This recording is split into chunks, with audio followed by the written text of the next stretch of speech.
E aí, beleza? Hoje a gente vai continuar aí com a série de vídeos sobre AI, né, no cenário da indústria e aplicações. E hoje a gente vai estar falando aí sobre o processo de descoberta de conhecimento em bases de dados, ou Knowledge Discovery in Databases, KDD, né?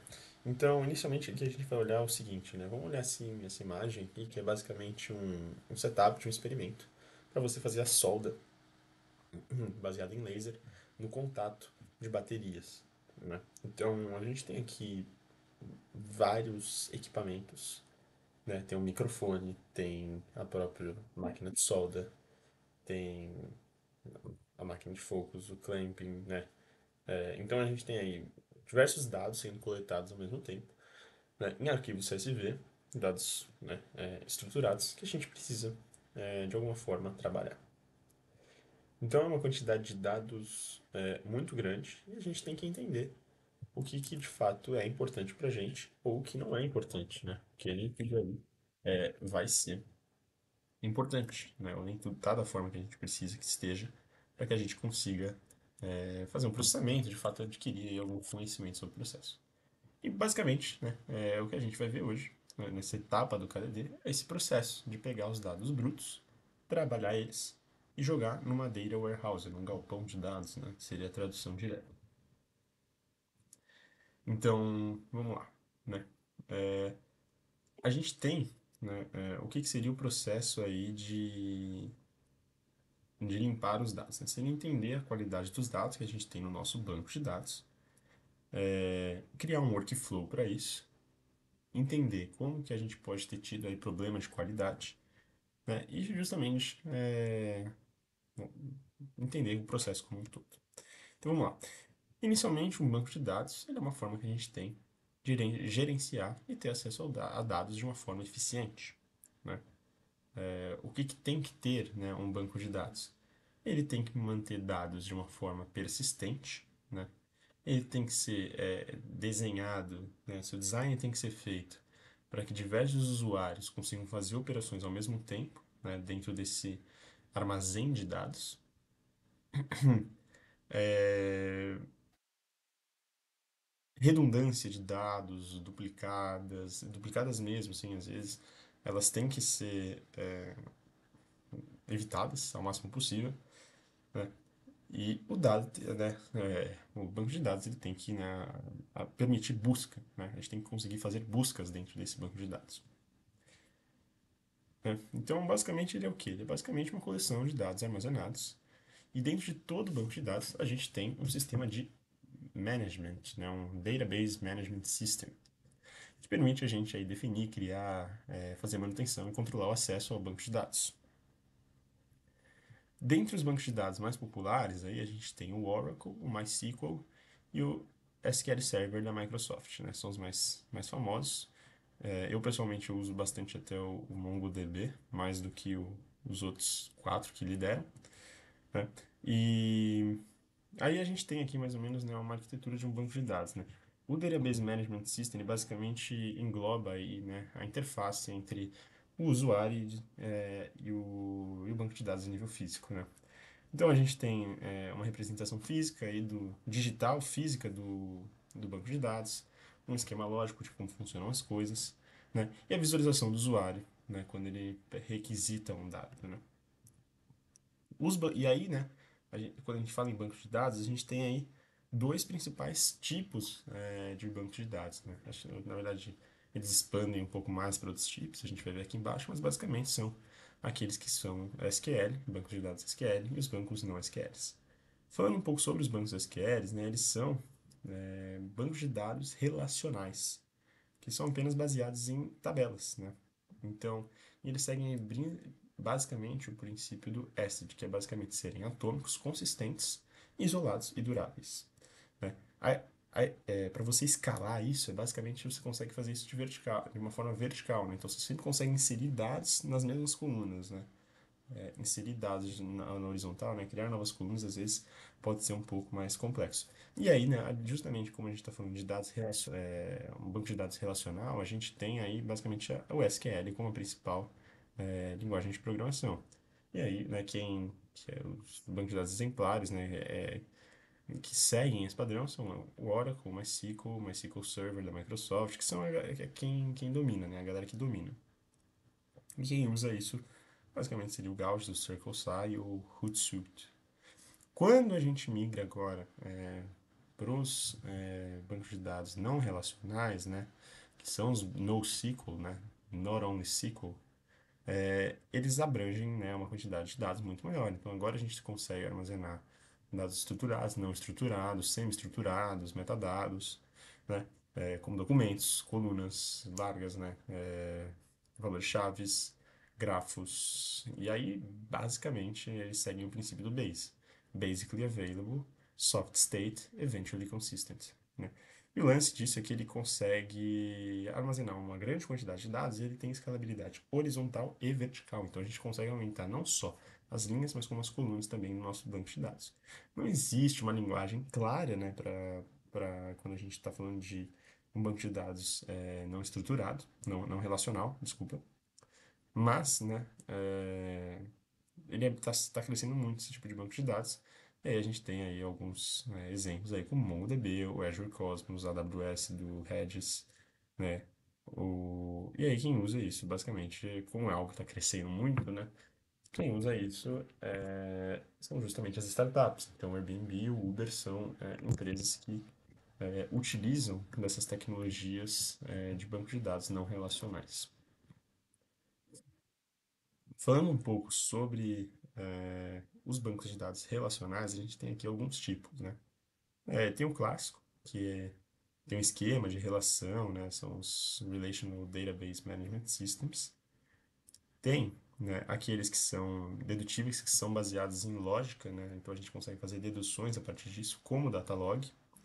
Tem bancos de dados que são especiais e otimizados para lidar com séries temporais, né? Time series, em que cada entrada é associada a um timestamp, né?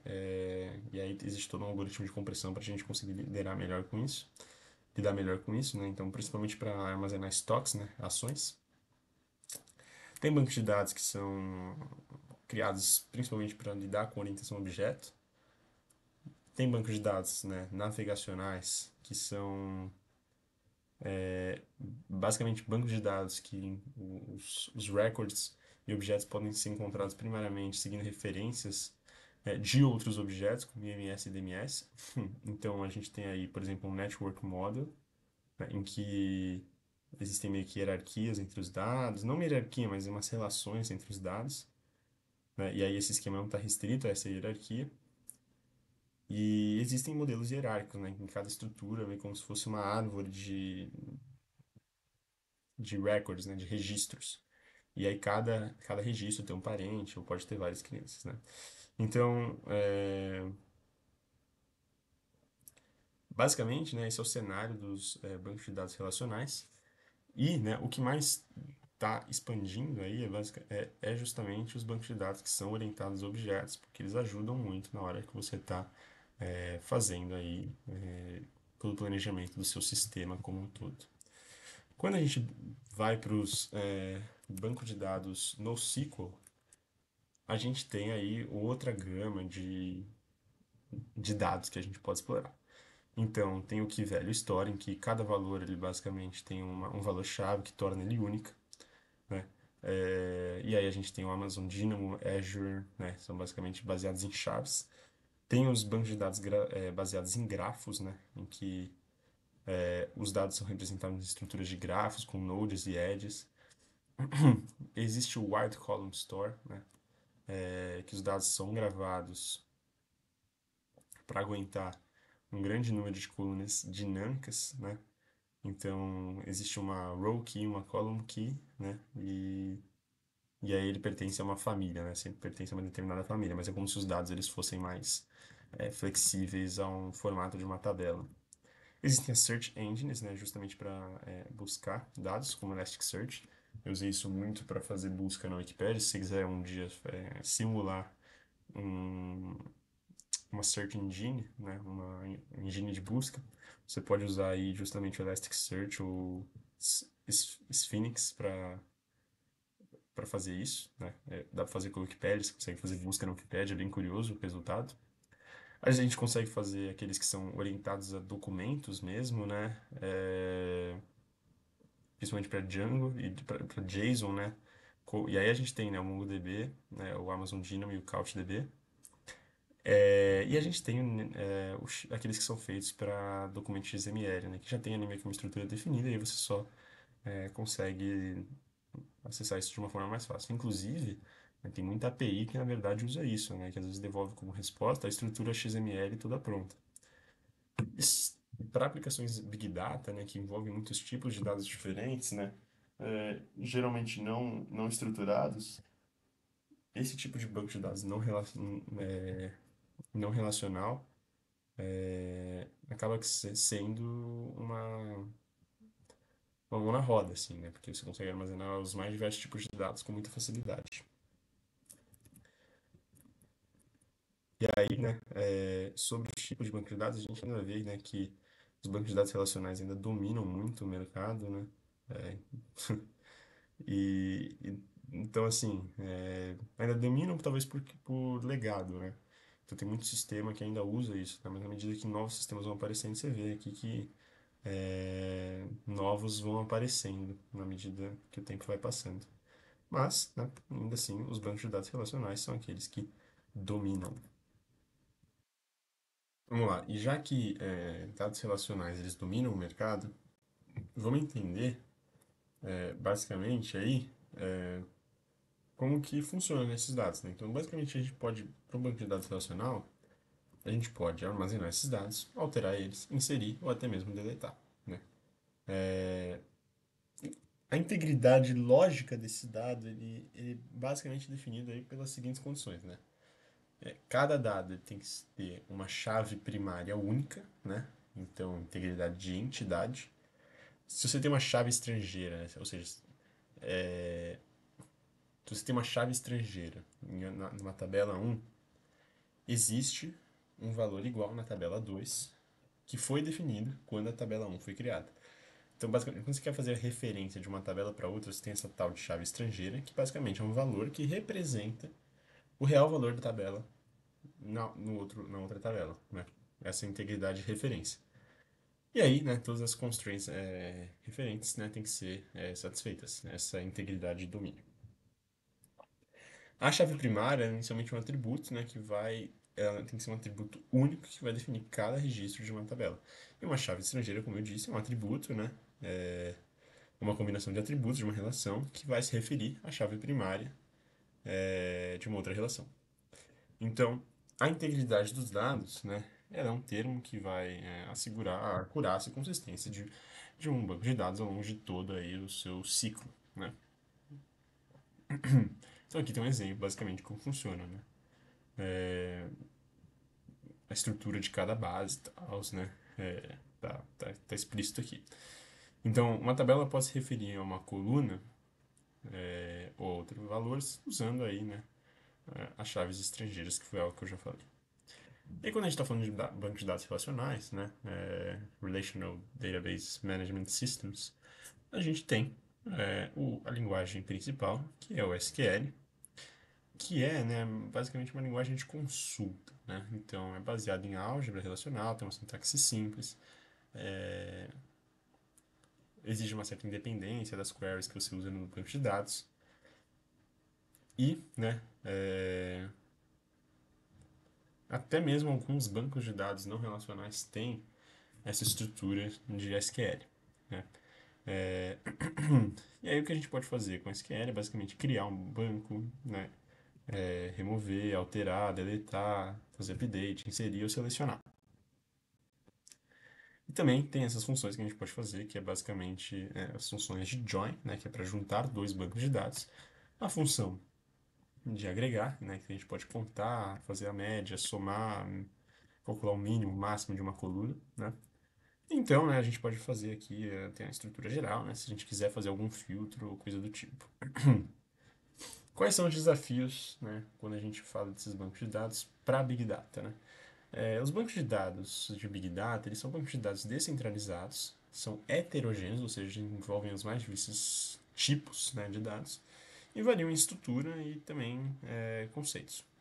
Então, né, a gente precisa aí, né, basicamente conseguir processar uma grande quantidade de dados, né, ter um escalonamento horizontal bom, né, e também conseguir aí, né, meio que armazenar. O grande desafio é conseguir armazenar isso tudo, sendo que são dados muito diferentes, de uma forma que seu sistema não imploda, né? Então, geralmente quando a gente fala de Big Data, né, usar, né, approaches, né, abordagens que não sejam de um relational database system, usar um non-relational database system, né, um NoSQL, acaba sendo superior é, ao relational database, que é o que usa SQL. Mas ainda assim, o SQL é provavelmente o que mais domina aí no mercado.